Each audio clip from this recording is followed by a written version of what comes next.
ቴክ የሚለው ቃል ብዙ ጊዜ መውሰድ በሚል ተርጉማችሁ እንደምትጠቀሙ አውቃለሁ ብዙ ጊዜ ያው ነገር ግን አሁን የዛሬ ትምህርት ዓላማዬ ቴክ የሚለው ቃል መውሰድ ብቻ እንዳልሆነና በተለይ ደግሞ ሌላ ትርጉሞች በብዛት በብዙ ኮንቴክስት የተለየ ትርጉሞች እንዳሉት እንድታቆልኝ መፈለግ ነው የዛሬ ዓላማዬ ማለት ነው። ኦኬ ሶ በዛ ጉዳይ በደንብ በጥልቀት የማሳያችሁ ነው የሚሆነው። ሶስት አረፍተ ነገሮች ተጠይቃችሁና ትርጉማቸው ከዚህ ጋር በተገናኘ እንግዲህ አቀናጅታችሁ ምን ሊሆን እንደሚችል ትነግሩኛላችሁ። I took it lightly I took it lightly ምን ማለት ነው? I took it lightly ካላንድ ሰው በኮንቨርሴሽን ምን እያለ ነው የሚሆነው? ምክንያቱም took ማለት የቴክ ፓስት ቴንስ ነው። ሶ I took it lightly ከተባለ ምን ማለት ይሆናል ትርጉሙ? አንዳንድ ሰዎች ደግሞ በዴይሊ ኮንቨርሴሽን don't take it personally ይላሉ። don't take it personally ምን ማለት ነው? ቴክ የሚለው መውሰድ ማለት ነው እዚህ ጋር what exactly does it mean? ስለዚህ ቴክ የሚለውን ቃል በብዙ ኮንቴክስት ልንጠቀመው እንችላለን ማለት ነው። በተለይ ደግሞ ፕሪፖዚሽኖችን ጨምረን በፍሬዛል ቨርብ ደረጃ እንዲሁም ደግሞ አንዳንዴ ኢዲዮማቲካሊ ያው ኮንስትራክት የሚደረጉ ሰነንሶች አሉ። ከዛ ጋር በተቀናጀ እንዴት እንደምንተረጉመው በደንብ አሳያችኋለሁ። ቴክ እንደ ቨርብ ሆኖ በቀጥታ የአማርኛ ትርጉሙ ምን ማለት ነው? በቀጥታ ቴክ የሚለው ቃል መውሰድ ማለት ነው አይደለም። ወሰደ ወይንም ደግሞ ወሰደች ወሰዱ ለማለት የምንጠቀምበት ነው። ያው ብዙ ጊዜ የቨርቦችን ትርጉም በወንድ ድምጽ ስለሆነ የምናመጣው ወሰደ በሚል ትርጉም እንመሰርተዋለን ማለት ነው። ሶ ቴክ የሚለው በሶስት አይነት የቨርብ ፎርሞች እናገኝበታለን። ቨርብ 1፣ ቨርብ 2፣ ቨርብ 3። ቴክ፣ ቱክ፣ ቴክን። ስክሪን ላይ እንደምትመለከቱት ቴክ ቨርብ 1 ነው። ቱክ የሚለው ደግሞ ቨርብ 2 ነው፣ ወስዷል እንደማለት ነው። ቴክን የሚለው በቨርብ 3 ደረጃ ለፕሬዘንት ፐርፌክት እና ፕሬዘንት ፐርፌክት ኮንቲኒየስ ፎርም ላይ ስንጠቀም የምንጠቀመው አይነት አገላለጽ ራሱን የቻለ ትርጉም ይኖረዋል እዛ ጋር። አሁን እዚህ ጋር እንግዲህ ቴክ የሚለው ቃል በምን ኮንቴክስት ሲመጣ ነው ታዲያ ዛሬ መውሰድ አይደለም ብለ ነገርከን የሚለውን በደንብ እንድትረዱልኝ ልጀምርላችሁ። አሁን አዲስ ከሆናችሁ ሰብስክራይብ አድርጉ፣ ነባር ከሆናችሁ ደግሞ ላይክ በመጫን እንዲሁ ደግሞ ኮሜንት ሴክሽን ላይ በቀጣይ ትምህርት ምን ቢመጣላችሁ እንደምትፈልጉም ደግሞ ሪከመንድ በማድረግ አብራችሁ እንድትቆዩ ፈልጋለሁኝ። ሰላም እንዴት ናችሁ? ገሬ ይባላለሁ። እንግሊዘኛ ቋንቋ ላለፉት 14 ዓመት በማስተማር አዲስ አበባ በአዳማና በባህር ዳር ልዩ ስልጠናዎችን በመስጠት ቆይተናል። አሁን ደግሞ አሜሪካን ሀገር፣ ካናዳ፣ እንግሊዝ፣ እስራኤልና ዱባይ እንዲሁም ሌሎች ቀሪ የዓለማችን ክፍሎች ላይ በኦንላይን የፐርሰናል በግል ክላስና እንዲሁም ደግሞ በግሩፕ ለተማሪዎች እየሰጠን ያለነው ስልጠና ወደ ሀገራችን በማምጣት ልዩ ስልጠና ባላችሁበት ቦታ ከየትኛውም ጫፍ የሀገራችን ክፍል ላይ ሆናችሁ እኛ ጋር ስልጠና እንድትወስዱ እድሉን አመቻችተናል። ለጀማሪዎች፣ ለመካከለኛና ለአዋቂዎች የሚባል የተለያየ የተከፋፈለ የስልጠና መርሃ ግብር ነው ያዘጋጀንላችሁ። እንግሊዘኛ ቋንቋ ላይ የቃላት እጥረት፣ አረፍተ ነገር አያይዞ የማውራት በራስ የመተማመን ስሜትና ፕሮናንሲዬሽን ላይ ክፍተት ካለባችሁ ይህ አይነት ስልጠና በእርግጠኝነት አንድ ስቴፕ እንደሚያሻግራችሁ ተስፋ እናደርጋለን።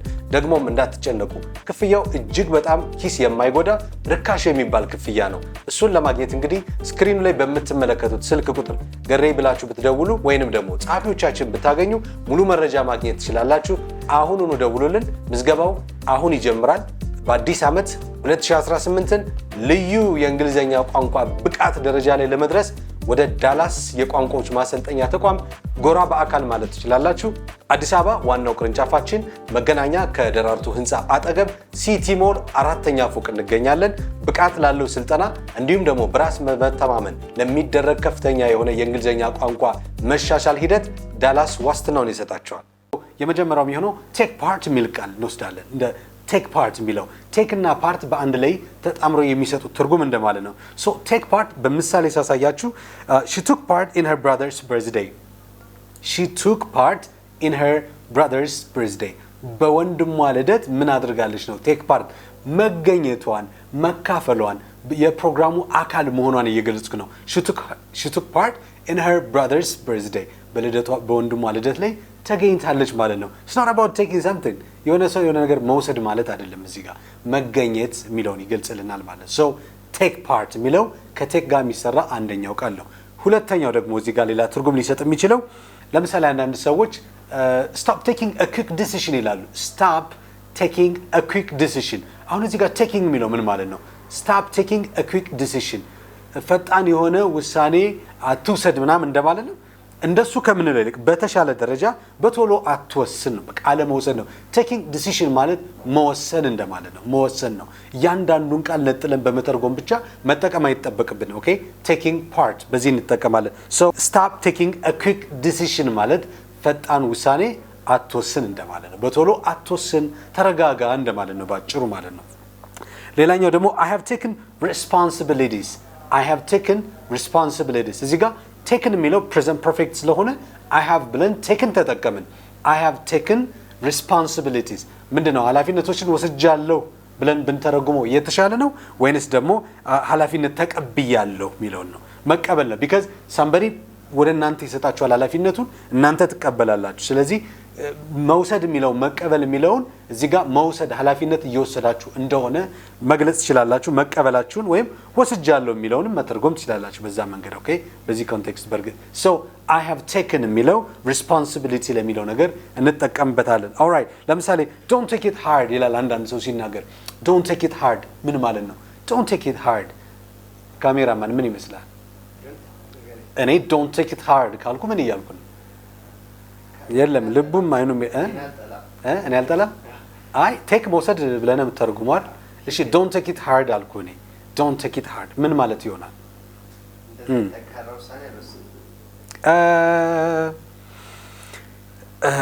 አታካብድ ማለት ነው። በቃ ቀለል አድርገው እንደማለት hey just don't take it hard ይላል። እስኪ በል ያ don't take it hard ቃል ቀለል አድርገው አታካብደው እንደማለት ነው። ኦኬ don't take it hard man ይላሉ። እንደዚህ ይጠቀማል። እሺ ሌላኛው ደግሞ I know you lost your car don't take it hard ልል እችላለሁ። መኪና ቢጠፋብህና ቀለል አድርገው በቃ ይዞ እንግዲህ አይንን ነገር ብል ኦኬ ሞተሩ ሊጠፋ ይችላል። መኪናው እንኳን ከጠፋ በጣም ያሳዝናል። so don't take it hard ያ ካሜራ ቢጠፋ አስበው don't take it hard ቢል እንደው ማሾፍ ነው የሚሆናል። አታካብደው ብሎ ከነገረ ማለት ኦኬ ያልደረሰበት ምን የሚባል ነገር አለ አይደል? ኦልራይት እሺ ሌላኛው ደግሞ I don't take water for granted I don't take water for granted በነገራችሁ ላይ for granted የሚለው ነገር በደንብ ማወቅ አለባችሁ። for granted ማለት ለምሳሌ አንዳንድ የራሳችሁ የሆነን ሰው ቀለል አድርጋችሁ እንደው ስትበድሉትም ክሬዲት ሳትሰጡት ቫልዩ ሳትሰጡት ክብር ሳትሰጡት ስትቀሩ ይሄ ነው እዚህ ጋር ነው taking for granted የሚባለው። don't take it for granted don't take your wife for granted ብል ባለቤትን የሚገባውን ዋጋ ስጣት የሚገባውን ቫልዩ ስጣት እንደማለት ነው። ኦኬ so don't take it for granted የሚለው በዚህ መንገድ ወሰዱት። ስለዚህ I don't take water for granted ብላችሁ ውሃን አቅልዬ ማለት ማየት አልችልም። I don't take water for granted hey don't take water for granted አንዳንድ ሰው ውሃ የሚደፋፋ ሰው አለ አይደል? ውሃ ትጠፋለች ትመጣለች። ነገር ግን አንዳንዴ ኬርለስሊ እንጠቀማለን። so don't take water for granted ይላል አንዳንድ ሰው እንዲሁ በእጅ ስላገኘው ቀሎ ስለመጣ ዋጋውን አታርክሰው ዋጋ አታሳጣው እንደማለት ይሆናል።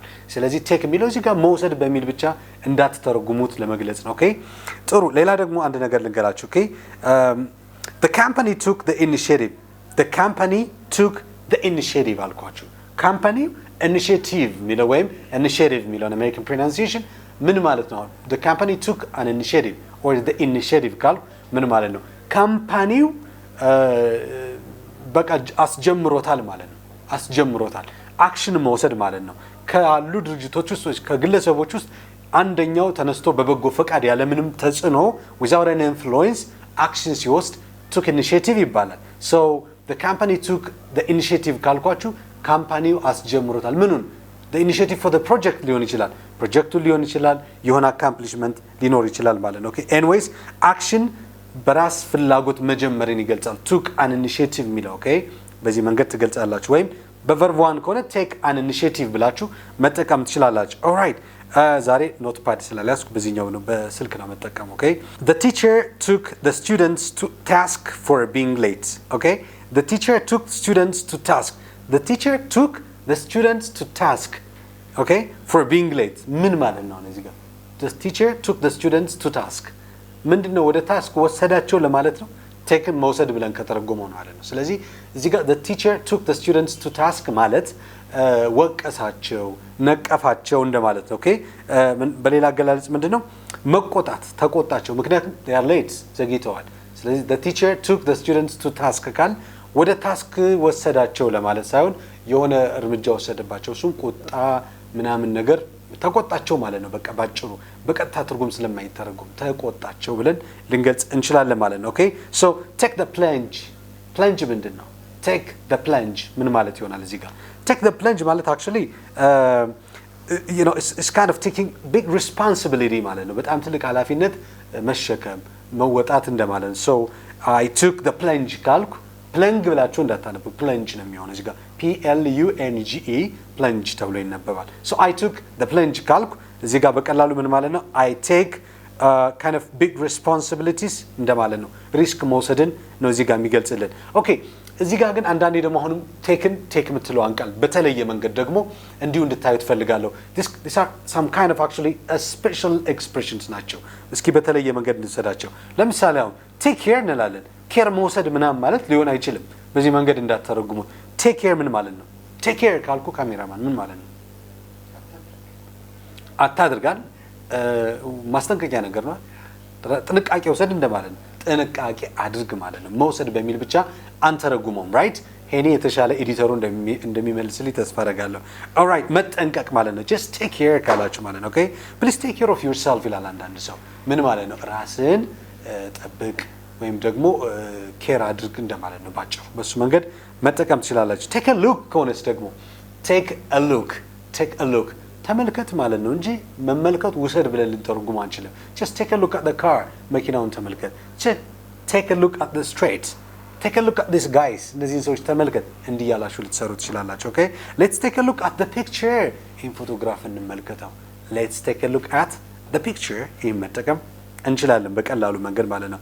what about take a walk let's take a walk let's go for a walk ትላላችሁ አይደል? walk እንሂድ let's take a walk ማለት ይቻላል። walk በቃ ወክ ምናምን እንሂድ ማለት ነው። ሽርሽር ምናምን እንደምንለው ማለት ነው። ወጣ ብለን እንዝናና የምንለው የእግር ጉዞ ነው። actually take a walk የሚባለው በዚህ መንገድ ነው። አንዳንድ ሰው it's time to take a walk ይላል። ወክ ማድረጊያ ሰዓት ነው አሁን ብለን ልንጠቀም እንችላለን። ኦኬ take part ከሆነስ ደግሞ take part በቃ መጀመሪያ ላይ ነግሬያችኋለሁ መሳተፍ ማለት ነው። መሳተፍ የፕሮግራሙ አካል መሆን ማለት ነው። ኦኬ I will take part in the national competition በብሔራዊ ውድድሩ እሳተፋለሁ። I will take part are you going to take part ካልኳችሁ ትገኛላችሁ ወይ ትሳተፋላችሁ ወይ እንደማለት ነው። let's assume that I invite you a birthday party of my little sister and then if I'm not sure you're going to come or not then I may ask you are you going to be there are you going to come over እንደምለው like I can say are you going to take part on my little sister's birthday ማለት ይችላል ማለት invite already ስላደረኳችሁ በዚህ መንገድ መጠቀም እንችላለን ማለት all right so now I have kind of 3 questions that I would assume them to be kind of exercise for you. So take a look at the screen here. On screen ተመልከቱ። ሶስቱን ጥያቄዎች ተመልከቷቸው እዚህ ጋር። እነዚህ ሶስቱ ጥያቄዎች it takes patience to win. It takes patience to win. ምን ማለት ነው? takes patience. It takes patience to win. እሺ ምን ማለት ነው እዚህ ጋር? መልሱን ኮሜንት ሴክሽን ላይ ታስቀምጣላችሁ።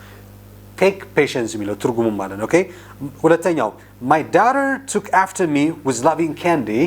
My daughter took after me take after የሚለው ያለፈ ሲሆን took after ይሆናል።